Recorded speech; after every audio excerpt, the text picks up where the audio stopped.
This week, Emmet and I look at the first 4 issues of Jack Kirby's OMAC, One Man Army Corps, as we complete our look at Kirby's work for DC in the early 70s.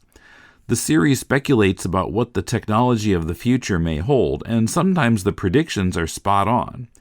Why did Emmet sound so skeptical of OMAC when I proposed discussing it? We hope you'll spread the word about Deconstructing Comics, tell your friends about us, share episodes on social media, and also send us suggestions for topics we could cover. Email us at mail@deconstructingcomics.com. This is Tim. This is Emmet. And this is Deconstructing Comics.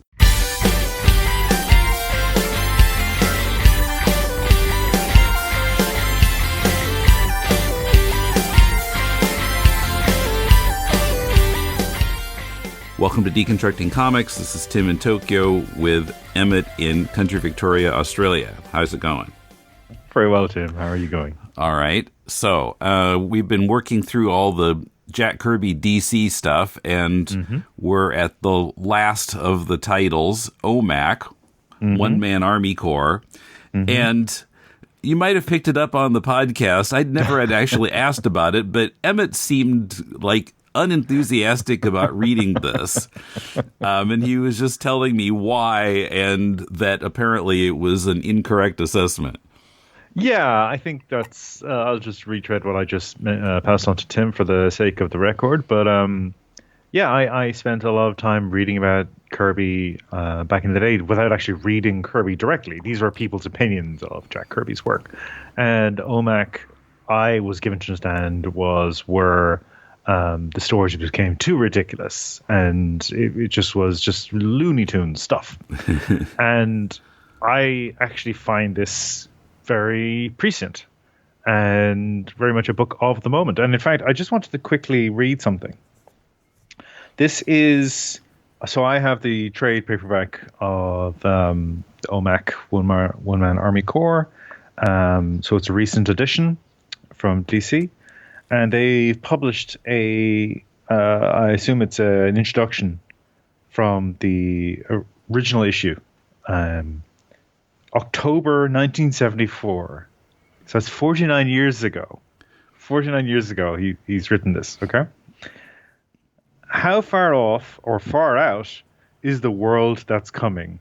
If you're an average bird like myself, and thoroughly without the urge to pontificate or dig into the heavy stuff reserved for people with portfolio, you must be aware that the seeds of tomorrow are already germinating and growing in our own backyards. And frankly, some of the uglier birds don't look like they're going to blossom into roses.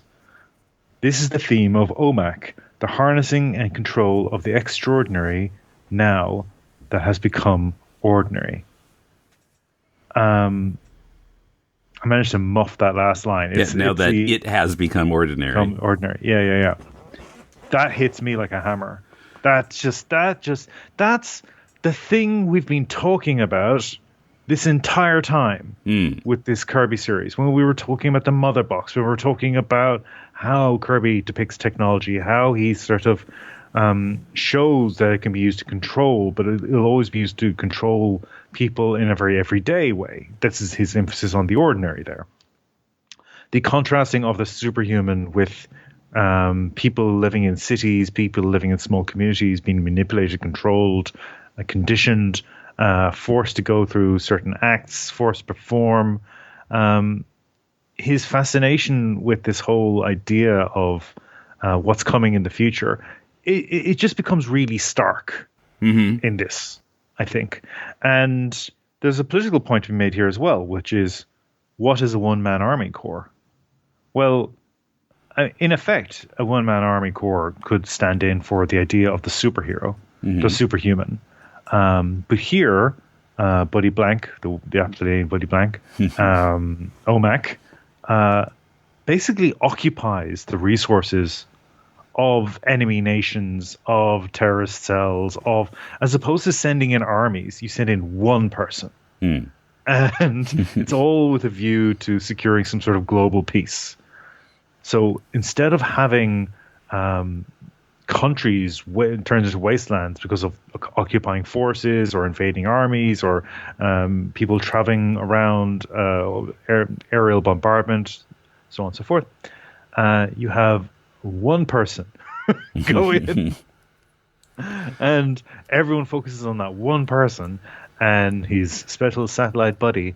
And I think there's a weird political observation being made here, like projecting all this conflict so that ordinary people don't get sucked into it. Like projecting it all to one person and then having that person be the target. There's something interesting there. Yeah, well, I guess the idea was that if you send in an army, you're going to start a nuclear war eventually, and the world can't afford that. So if you just send one guy in who's really strong and can take care of stuff, it will keep world peace. It's funny. It anticipates a Bill Hicks routine from the 1990s. We say, yeah, we sent one guy over there. He took care of the whole thing. So I really enjoyed this because we've talked a lot about how Kirby is not subtle. Like he will say the loud part loud. Mm-hmm. But, there's probably a measure of frustration here where it's like, you're not getting it. Like, you're not hearing me. How much more clear do I have to say it? I love that this opens with it opens with the climax of the first issue. There is a splash page on the second and third page is the climax of the first issue because it's like, look, this is it. Yeah, and then he backs up and tells the rest of the story. Yeah. Holy Paul Harvey. Long and short of it, I find this really interesting, and I think its reputation in certain circles that I encountered without having read the comics myself is ill-deserved. This is just really, really interesting, juicy stuff. So this only ran for 8 issues. It was bi-monthly from October 74 to December 75. And we're going to cover the first 4 issues this time. So cover it in 2 podcast episodes. Now, in Commandy, the catchphrase was "in the world AD," after disaster.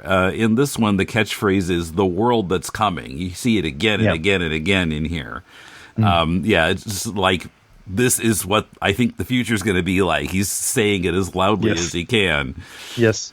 And sometimes he does things in here that, that happened. That did happen, yeah. You mean OMAC has like the equivalent of virtual reality goggles on at one point? Yeah, that's very true. And OMAC also relies on literal satellite technology to perform his incursions, to perform his acts of attacking an enemy force.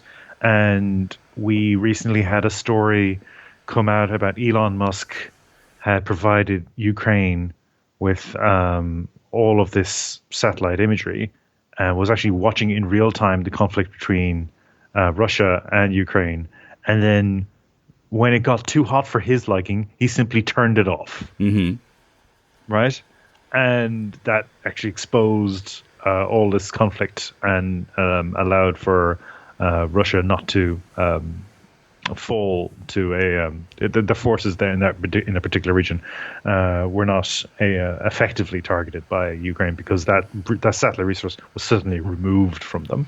Musk defends this on various grounds, but he's clearly put himself in a position where he was offering all the satellite technology, and now he wants somebody to pay him for it. So it's interesting that.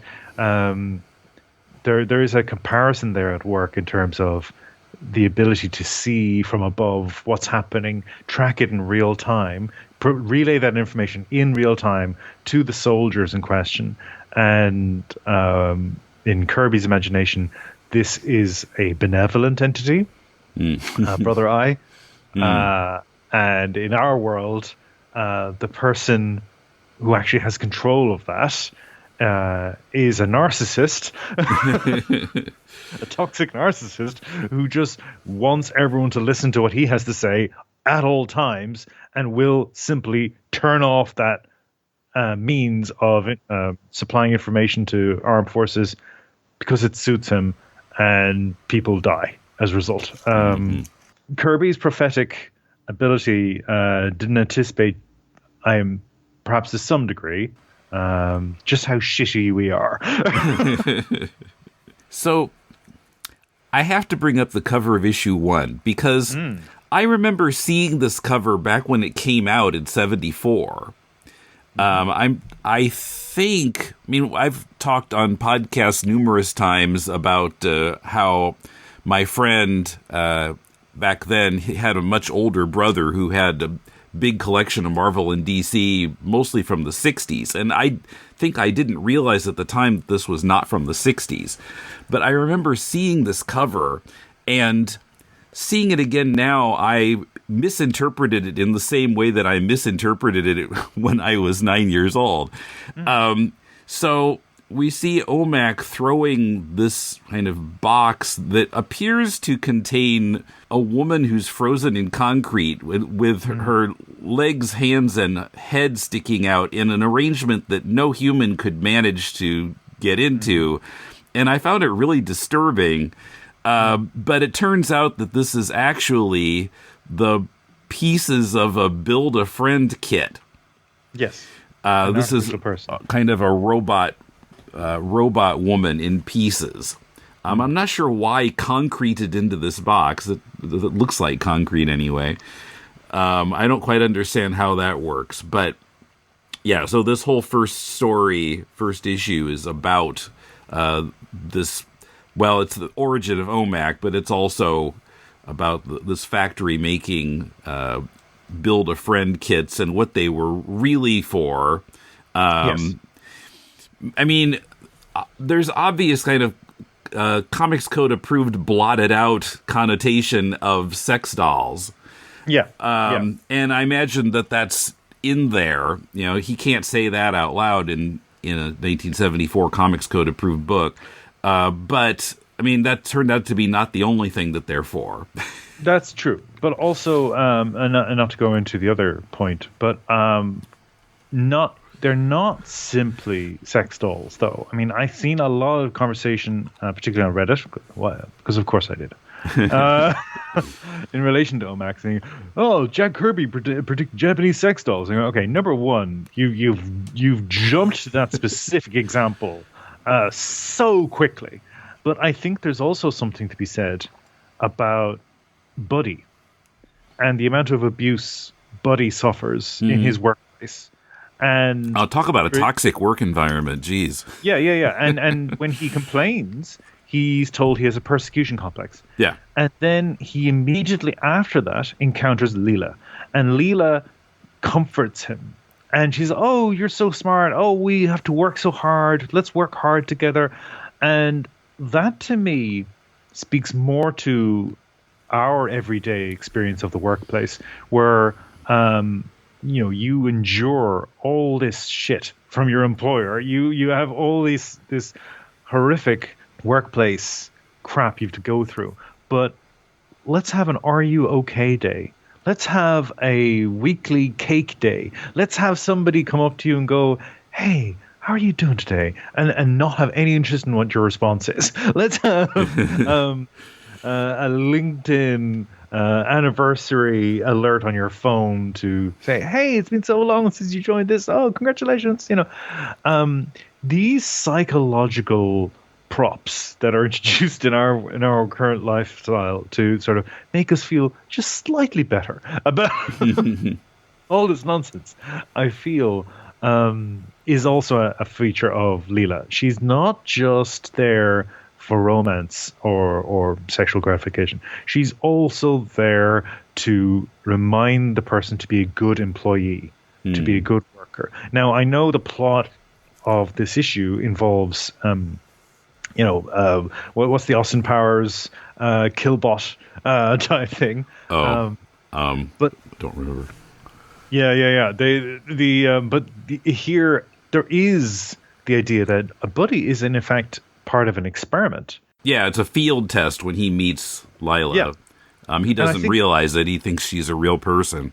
He thinks she's a real person, but I think that's essential to what these Build-A-Friend automatons are, they also are meant to reinforce your sense of self, despite the fact that you have nothing. So there is something really interesting there too. Like the idea of people being reduced just to pure work function is something Kirby's interested in. Your individuality being entirely concentrated on the needs of your employer. That's a really interesting theme here too. So as you said, Kirby gives us the climax of the story first, which is OMAC finding the Build-A-Friend factory, declaring it illegal and dangerous, and blowing it up. Mm-hmm. Then we go back to the real beginning of the story at the Global Peace Agency, which I thought it was interesting. It's an expanded version of NASA. So, I mean, it's 1974. NASA is still thought of as cutting edge. You know, they've just been 5 years since the first moon landing. And I guess it seems logical that NASA would be, continue to be a force in the future. But I think by 74, it's already kind of beginning to run out of gas because the moon landings are over. And now what do we do? Let's do the space shuttle. But, it's just kind of the momentum was lost there. I think part of it was less funding. Anyway, at the time, in the public eye, NASA is still has that panache. And so this Global Peace Agency, they're wearing buttons that say GPA on them, and all I could think of was grade point average. Yeah. But anyway. Which we don't have, but I'm familiar with the phrase. Okay, yeah, for an American, it sticks out immediately. But anyway, there are these peace agents who are talking with Professor Myron Forrest, and the peace agents hide their facial features with this cosmetic spray, which makes them appear to be wearing orange nylons over their heads. The idea being it makes them anonymous, so they could be of any nation. Yeah, this is interesting because the immediate contrast is, and this is a contrast which was sort of canonized by 52, where we meet Renee Montoya, who takes on the role of the Question, and then her version of the Question is closer to this than Ditko's version of the Question. So Ditko's Question is that sort of Randian individualism, taken to the extreme.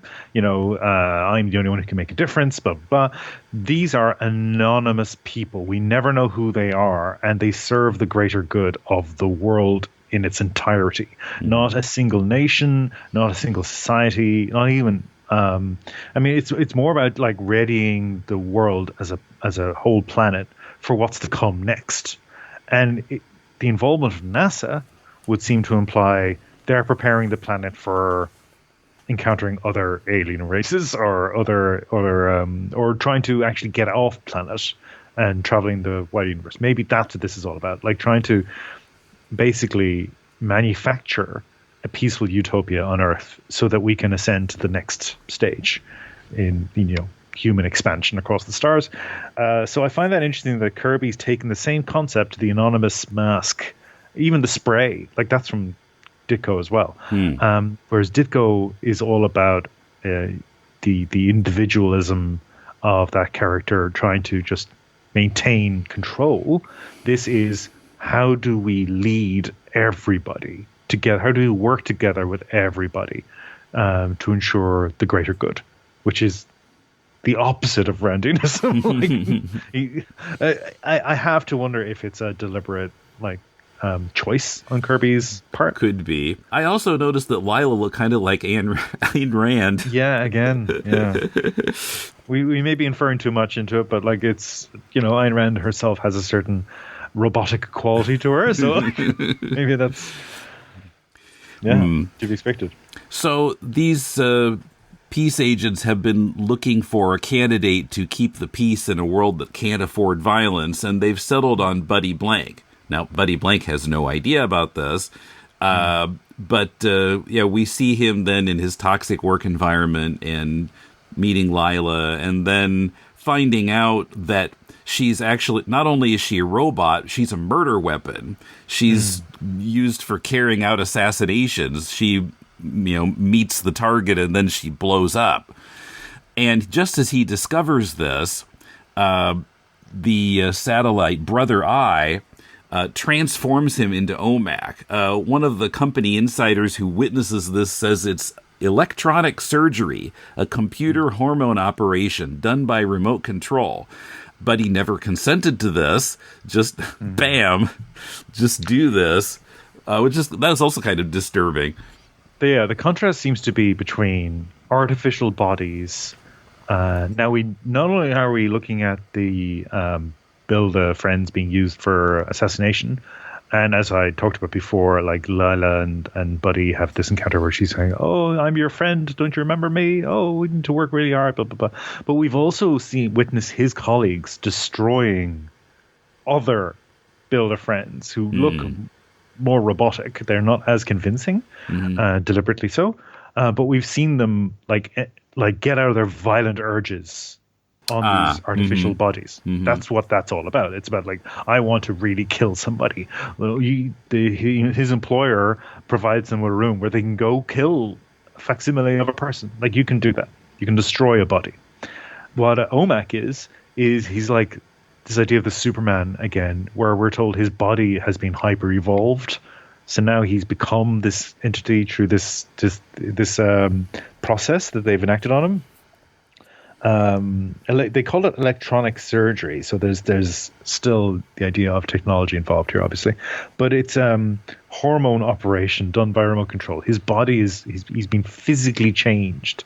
So it's the idea of the peak human versus like artificial personhood, and that goes back to Kirby's idea of how much of ourselves we're surrendering to our technology versus like how we should be concentrating on our own bodies, our own bodily autonomy, our own abilities, our own existence within the world as living things. So there is something. Again, this is where I live. This is juicy stuff for me. So he turns into OMAC, and then we're kind of back where we started. And after they try a couple of Batman 66 death traps on him that accomplish nothing, then he destroys the place.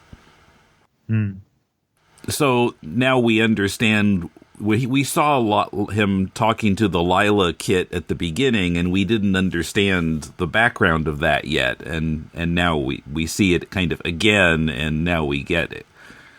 What an amazing first issue, because not only does he get to blow up the evil factory, which we've seen time and time again, but he blows up his place of employment.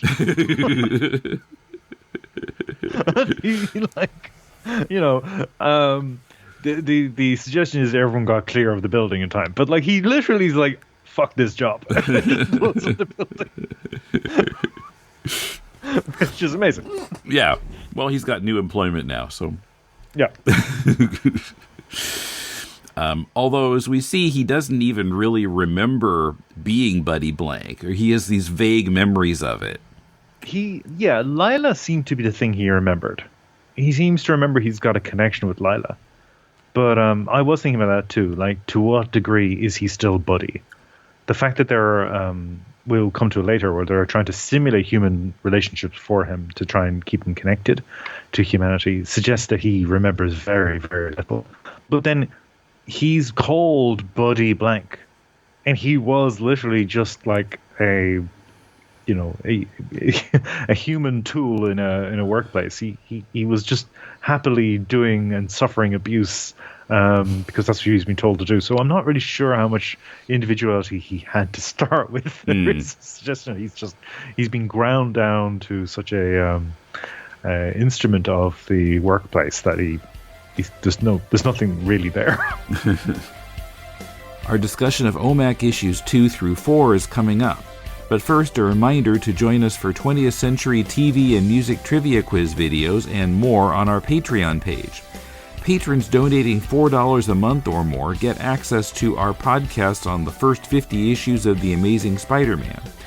We'll soon be finishing the series, and on next week's Deconstructing Comics, I'll announce the next topic we'll be covering.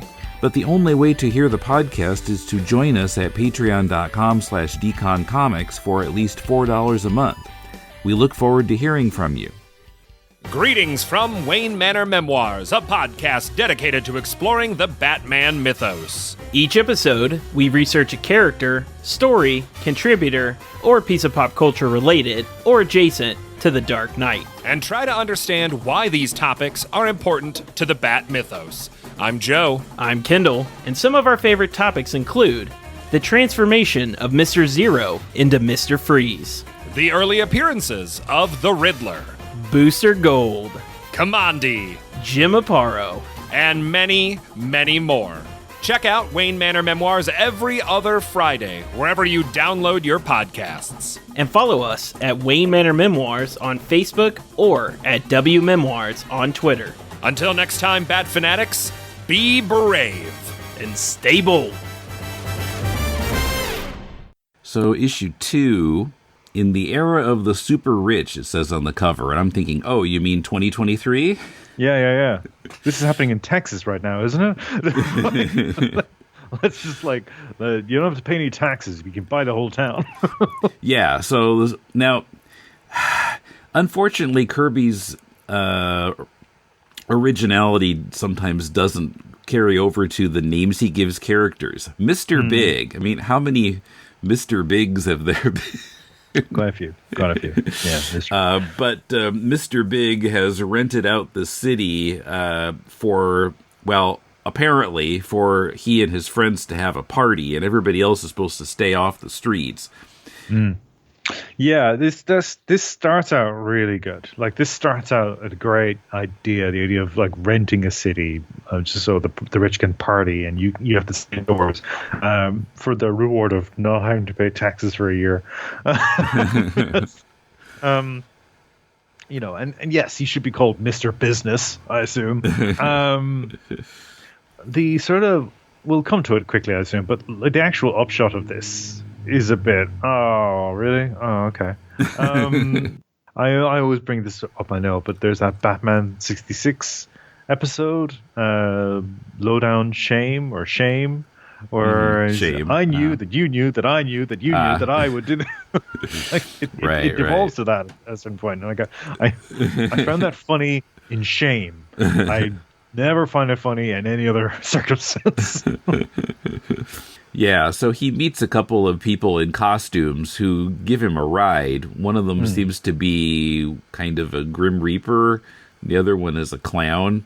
Yeah, is this Commedia dell'arte type stuff? Is this like the Harlequin and Death? Yeah. Is there some sort of significance to that? Anyway. But it turns out that they are there for a more specific purpose, and they follow him after he gets out of the car, and he's going to see Professor Forrest. And Professor Forrest is explaining about Brother Eye, and because Professor Forrest was behind the whole OMAC thing, apparently. And then these two costume guys come in. I mean, their purpose has been to kill Professor Forrest, and they do, and to kill OMAC, and they don't, of course, because he moves too fast for them. But when he tries to catch them, they get away. Brother Eye makes Professor Forrest and everything in his room basically disappear. Destroys the evidence. Yeah. And so the guys report back to Mr. Big that they killed Forrest, but not OMAC. And he says, oh, you got to kill him or else you'll die in his place. So, yeah. So this whole town party, the real reason for it was to eliminate the OMAC program. Not just to have a party. It's kind of the party was a cover for the actual purpose. Which of course fails, but yeah, they have like hot air balloons. Thank you, Mr. Big. Like, people call him Mr. Big. It's not just a code word or something. It's his actual name, apparently. That's his actual name. What's his first name? Very. Mr. Very Big. Yeah. Mr. Very Big. It's French. And yeah, at one point they think they've killed OMAC, but he's actually fine. His body was like slowed down so that it appeared that he was dead or something. It's Romeo and Juliet all over again. Right. So, yeah, that's that. Well, I mean, like we need to actually talk about this. So, he's in this stasis. Mr. Big's gloating over his victory. He's destroyed the OMAC process completely. And then the big reveal is that, he staged the party to kill OMAC, but the party itself was a honey trap for him. And this whole thing is, in fact, an op by the GPA to get to Mr. Big. And right, because they come in while OMAC appears to be dead, and they take care of his henchmen and arrest everybody. And, oh, by the way, OMAC is fine. Yeah, oof. This is where it lost me, actually. There are issues of this, and I know Jack Kirby did do a comic book based on The Prisoner, or an attempt to adapt The Prisoner. But there are issues of this. This one in particular that feels like an episode of The Prisoner. Like the sort of what you think is real isn't really real. This is actually what happened. This is. Blah, blah, blah, and oh no, you thought you'd got away, but you haven't. You're back, and there is a balance you need to maintain to do that. It does require a quick reversal. There needs to be that shock of, oh, actually, this is what was happening. But this sort of just peters out, and I know we're dealing with a constrained timeline because, as you said, there's only 8 issues of this. But I kind of wanted a little less of the GPA this early on, because now we're going to get into more and more of him working directly with them in these next 2 issues. And I just feel if there had been more of a slow introduction, that might have, I don't know, it might have been a bit better, because they've got so many resources available to them. But the premise seems to be they won't directly use violence against their enemies. They won't rock up with sophisticated guns and just start mowing down all the bad guys. In fact, they provoke the bad guys into attacking them, and then that they've got anti-violent technology that prevents them from being killed. It's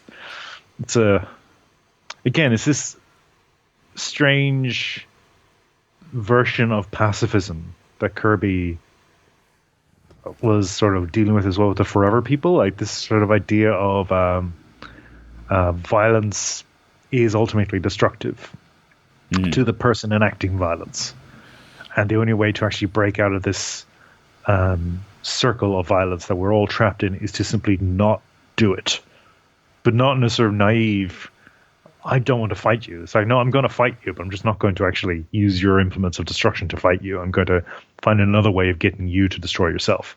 So what happens to the 2 assassins there? Are they zapped by Brother Eye? Yeah, the mystery half of Project OMAC is swift and just. He's always watching, which I assume is a reference to Brother Eye. Yeah. So yeah, they held weapons out, and that immediately forced a reaction. I'm thinking in D&D terms, there was an opportunity attack. Okay, right, got you now. I think that's what just happened. Yeah, I assume that's who he is, always watching. So, and Mr. Big's like, he wasn't watching too closely when we got his partner. And the orange guy says, wrong. What do you mean? That man is dead. He was shot. His wound was fatal. All life functions ceased, period. 1, he was not shot. The bullet was dissolved by a laser beam. I knew you knew. 2, a long-range beam such as this one carried computed molecules to create a simulated wound. 3, remote-controlled manipulation of life functions reduced them so even you couldn't detect him. The other guy says, his wound is mending. He's breathing. Yes, you've witnessed almost perfect death simulation. OMAC says, it's great to be alive again. It's great to be alive again, isn't it? I want that framed. I want that on a wall. What is up with the look of OMAC? He's got this huge mohawk, and he's mentioned to look like a god of war or something. I mean, it looks almost kind of like a centurion. I assume that's the intent. Yeah. Which is funny, because then Marvel has their version of this character, and his name is Gladiator. And he's got the same hair. Right. Yeah. So I wonder if that's what it is. So, but yeah, looking like war, but he's supposed to keep the peace. That's it. He sort of, it's Bodhi's speech from Point Break. You know, if you project weakness, you draw aggression. But if you project strength, you'll basically cow them into obeying you. So there is something there. I've just messed up Bodhi's speech from Point Break. It's this great speech, great speech. Anyway, but there's that idea of if you just look like the meaner dog, you'll get the other one to roll over. Okay, so issue 3. He is special. He is ready. He must fight a task force of 100,000 foes, and OMAC is flying around in this chair weapon thing that we see in this issue, and a bunch of like cannon barrels are pointed at him. It's Orion's chair again. Yeah, it is. Well, if it's a good idea once, let's use it again. Yeah, that's it. And this is where we're talking about your virtual reality sequence, which is amazing. So the way that they explain it here is that he's watching a movie. It says nothing ever produced on film could rival the impact generated by the visions conjured up in the individual human brain. OMAC is literally on another planet, living out a story with a sinister theme. That's the key element. He's living out the story. He's physically there. As far as his brain's concerned, he's actually there. Which is where the virtual reality comes into it. Yeah, and he calls this device mind phones. I guess related to headphones. So, but yeah. And also the fact that it's called a movie, where in the real world, what we end up with is more of a video game, which maybe he wouldn't have even thought of in '74, when basically you had Pong.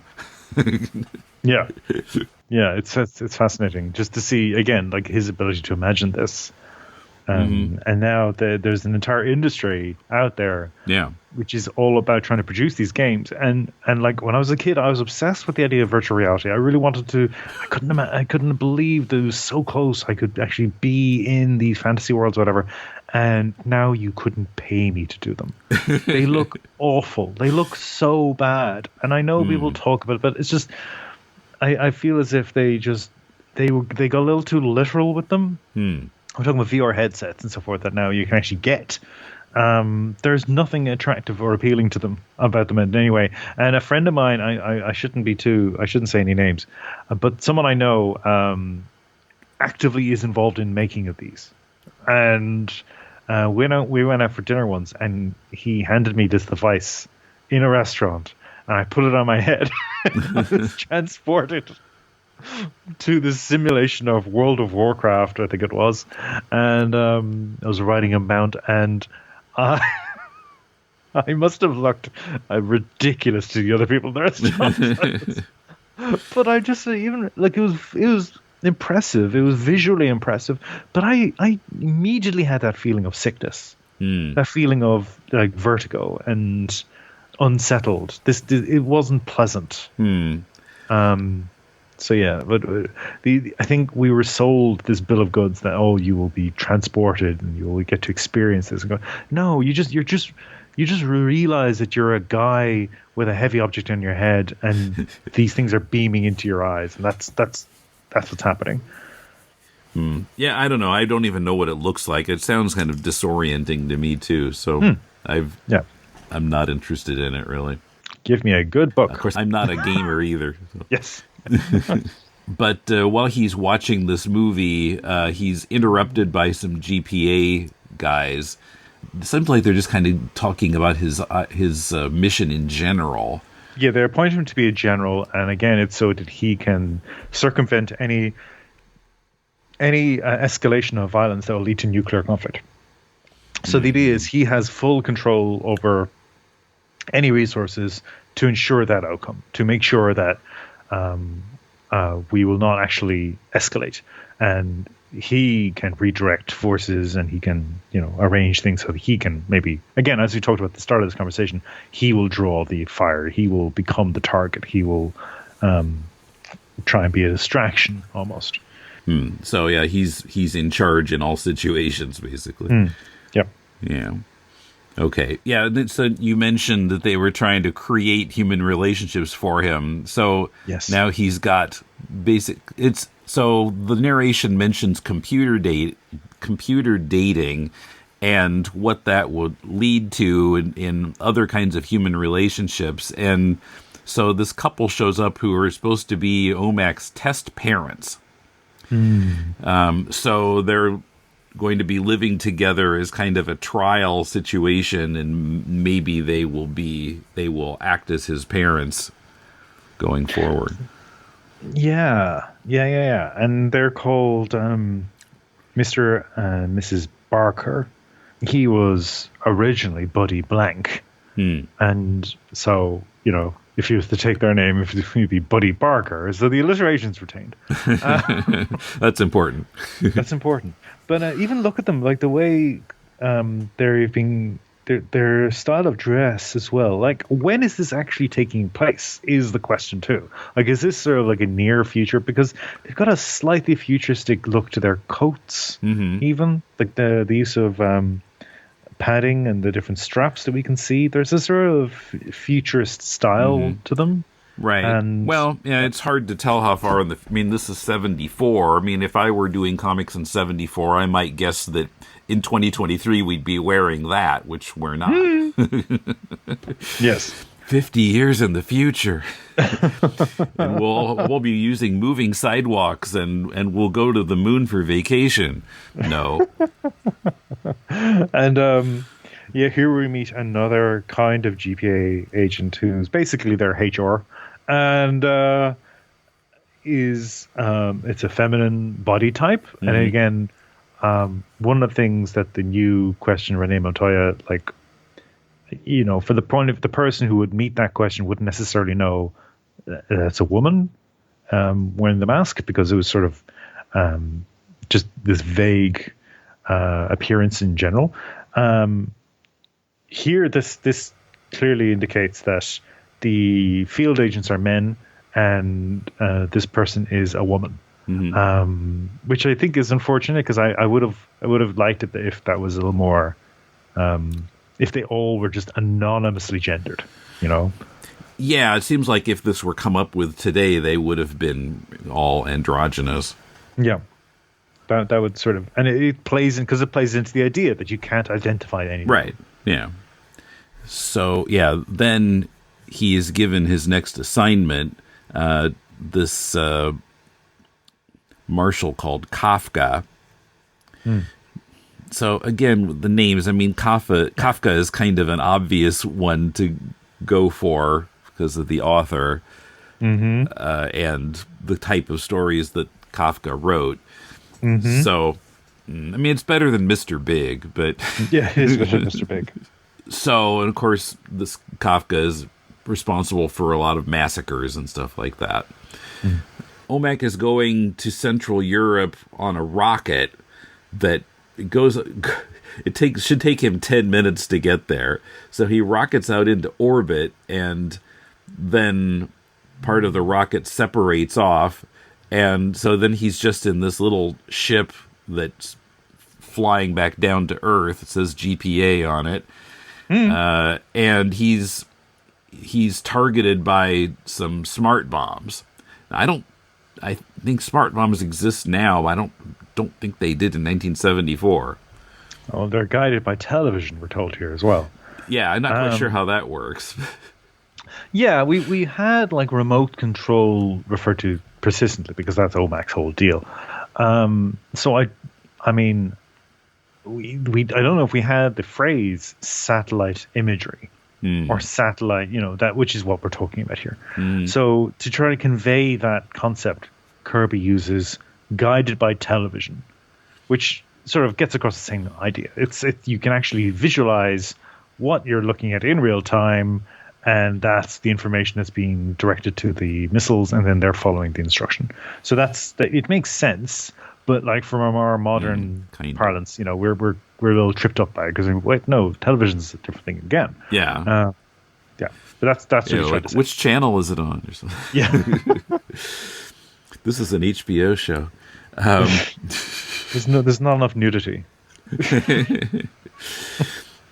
But he manages to trick the smart bombs, and he lands his ship. Although then he's fired on, but just as the bomb hits his ship, he ejects out of it, and then he's in this chair that we saw on the cover, and in New Gods. Yes. Which he calls a hovering assault chair. Okay. And he can dodge all kinds of bombs being thrown at him. For the sake of world peace, I order you to pull back your forces. But, they're blowing up half the countryside trying to get to him, but at the same time, they're concentrating on him, which I guess is the point. So, yeah. And then with his chair, now somehow he swoops right in front of all these tanks that are firing at him. They all miss. Yes. And he's spraying this nitrogen mixture that freezes all of the tanks. Yep. Yeah, it's very video gamey. You have to time it just right. You have to time it just right. Right, it's like Frogger or something. Yes. But Kafka has a mobile airport. It's this huge semi-truck that has all these flying craft launching from the top of it that are kind of... Say it, Tim. Ospreys? No, come on. Helicopters? What are we dealing with right now? Drones? Drone warfare. Right. Yes, it's drone warfare. Okay. It's where it's literally what this is anticipating. Yeah, that's true. Although it seems like they actually have pilots. Yeah, they do have pilots. Which is, that's hilarious, because like now we know that there are a bunch of dudes in a computer lab somewhere. They actually do have people in them who have to parachute out when the craft are disintegrated by OMAC. This issue does basically turn into an episode of the A-Team at this point, where everyone just gets out just in time. Well, they even got the guy with the mohawk. I mean, it's everything's there for an A-Team episode. Oh my god, did the A-Team rip off OMAC? No, I'm not going to do that. And OMAC says, I love it when a plane comes together. I pity the fool who take on him. Who takes on the GPA. This is great. So it's just he just trashes all these armed forces, Right, yeah. It becomes rather comedic, like at the bottom of page 18, when there's a panel just wham with his fist, and then you see all these soldiers laid out on the ground. What hit us? It couldn't have been him. It wasn't me, all right. I can't wait around to explain.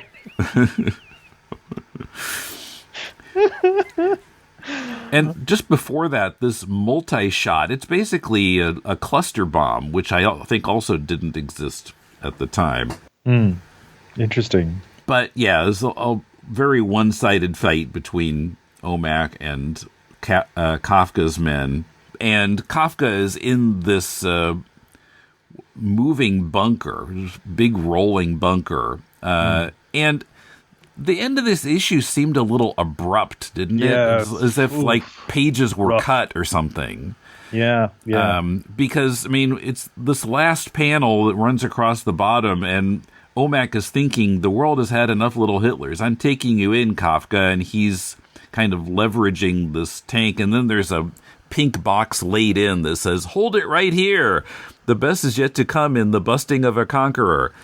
So, yeah, it really felt like the actual last page didn't make it into the book.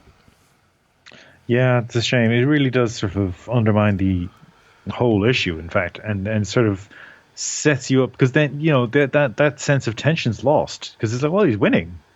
Everything's fine. What's the problem? Yeah, it's a weird place to end it.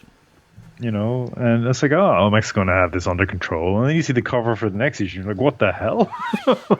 Right, issue 4. So you've got this big purple multi-armed thing that's shooting flames out of some of its tentacles.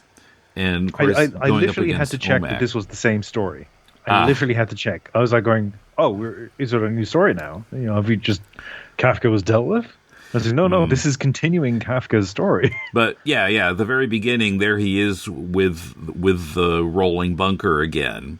And OMAC is calling Brother Eye to help him. Yeah. Brother Eye sends some rays down or something. It sends the signal to OMAC's belt. And just gives him more strength? Yeah, to further strengthen OMAC's body. And Kafka releases a bomb from the bunker. But, of course, OMAC is in trouble there for a while, but, of course, he prevails and arrests Kafka. But, yeah, I really wonder how issue 3 was meant to end. I think it was meant to end with OMAC struggling to actually lift the bunker and calling out to Brother Eye for help, which is how issue 4 starts. Or maybe with the bomb coming out of the bunker. Maybe. Because OMAC is in trouble then, and that seems like a good cliffhanger. Yeah. I do like the actual procedure of the GPA that we see here, like the defendant seat. And the sort of assessing of Kafka in this computer-booked process. Booking by a computer. Oh, how sophisticated and modern. It's interesting. You almost expect him to have a barcode on his chest or something. Like, scan you in. Marshall, we learn his name is Marshall Kirovan Kafka. Which is, I wonder if his middle name has a K as well, because that would be, Kirby-esque again. And so while the computer is conducting his trial, he keeps laughing and saying that his Avenger is on the way. Yeah. His Avenger is going to break him out of there. OMAC and the GPA are not quite sure what to do with that. But eventually the Avenger shows up, and it is that purple thing we saw on the cover. And OMAC says, animal, mineral, or vegetable. It could be all three. I mean, before we get to that, I just want to quickly talk about the conversation between OMAC and the GPA agent, where they're thinking, oh, it's definitely coming. And it's like, we'll be fine. We're on top of a mountain in Tibet, but it knows where we are. It's going to, it'll be fine. We'll just... How could it possibly get here? You got here. It could also get here. It'll be fine. This is a really strange conversation. And then it gets here. It's like, oh, okay, this is a problem. And then so the positions were then flipped, because OMAC said, I have to go out and fight this thing. And the other guy said, no, you don't have to do that. We've got other things you could use. No, it has to be me. You're a 5-star general. We need you. Nope. Well, although, he says you have the rank of a 5-star general. I can't order you to stop. That's true. He does say that, yeah. But so OMAC goes out in some kind of a fighter jet to fight this thing, which turns out to be what, kind of like a hydrogen bomb? It's rigged to explode. It is rigged to it's generating all this energy. Mm-hmm. I mean, are we going to find out again? Is this another series where ultimately we would have found out that all these villainous characters are using apocalyptic technology? Was this going to be a Fourth World tie-in as well? It feels like again, assuming this is set in the DC, and DC tends to fold everything in. Mm. I can see how this would be something that Apocalypse would have dreamt up. And I can see the GPA as something Highfather would try and influence, with this idea of global peace. I can see this conflict playing out in that way, but it might just be similar themes and a separate world entirely, like Kamandi. Although, no, wait, Kamandi. No, I still maintain and in Kamandi they just read Superman comics. Still maintain that. Anyway, sorry, I got distracted. Yeah, it's a big purple What's-It. I don't know what it is, but it's set to explode like a hydrogen bomb. It says. Right. Yeah. Yeah. What is it that he says about the thing's eyes? They're cyclotrons. Yeah. I didn't go look up what cyclotron meant, but I assume it had to, well, and then he says it's reaching critical mass. This animal can fission like a hydrogen bomb. Yeah, it's a cyclotron is involved in the fissioning process. So it's he's saying it's basically an animal-like bomb. And he's generating this energy within itself in order to detonate. So Kafka was happy to take everyone out with him, I assume. Because it's not going to actually rescue him. It's going to destroy everything. That's what it seems to be saying. Yeah, and again, this, like the previous issue, this sort of ends on this sort of whiff. Well, yeah, so what is it that happens exactly? He breaks off a horn from this creature and falls down to the GPA building where they cushion his fall with air jets. And somehow the creature has now kind of lost its bearings and it's just flitting around erratically. And it says it shoots madly into the stratosphere where its flight ends in a bright, searing burst of atomic flame. For some reason. Yeah, the critical thing seems to be the breaking off of the horn. Yeah. So it seems to throw off its ability to target where Kafka is imprisoned. And it's literally just bouncing around the atmosphere at that point.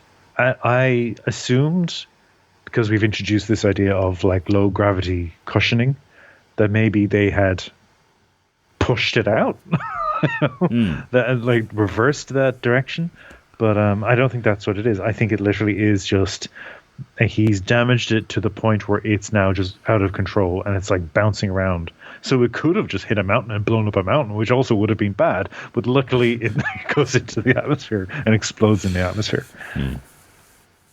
I apologize to listeners if I've missed like a clearly obvious statement here in the dialogue that sums all this up and explains the plan, but it just looks like he like with he ripped the wing off a flying creature and then it couldn't fly properly anymore. Like he rips it, somehow him removing that horn sets it off balance and it just spins off.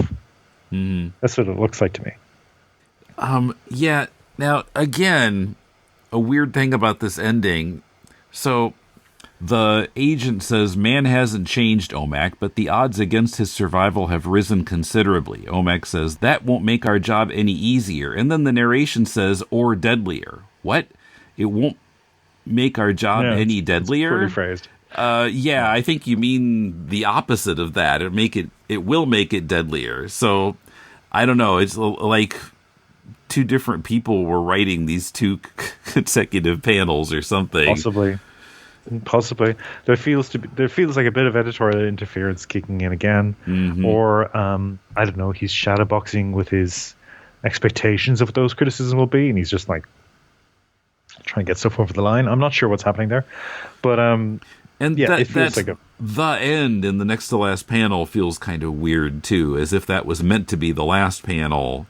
Yeah, I don't know. Maybe was a next to last panel cut, and so they could insert that next issue box with or deadlier in it. But yes, Kafka is alive and still in custody, and he will be found responsible for his crimes. Yay! All of those crimes we didn't talk about. We actually see the different charges listed. Right on the computer screen. Accused charged with following crimes: mass homicide 3 counts, execution of prisoners 9 counts, conspiracy to invade 2 counts, and so on. Anyway, so that's the first 4 issues. So yeah, we're half done already. Not that much of this. So much easier. As much as I can see where this is not as considered a Kirby book, I can see how this is not as successful a read. But I'm just loving that he's just putting all this stuff out there still. This is late Kirby. This is where people start getting a bit snooty about him. But I really enjoyed these 4 issues. I think that there is something just overall really interesting about this as a book. Yeah.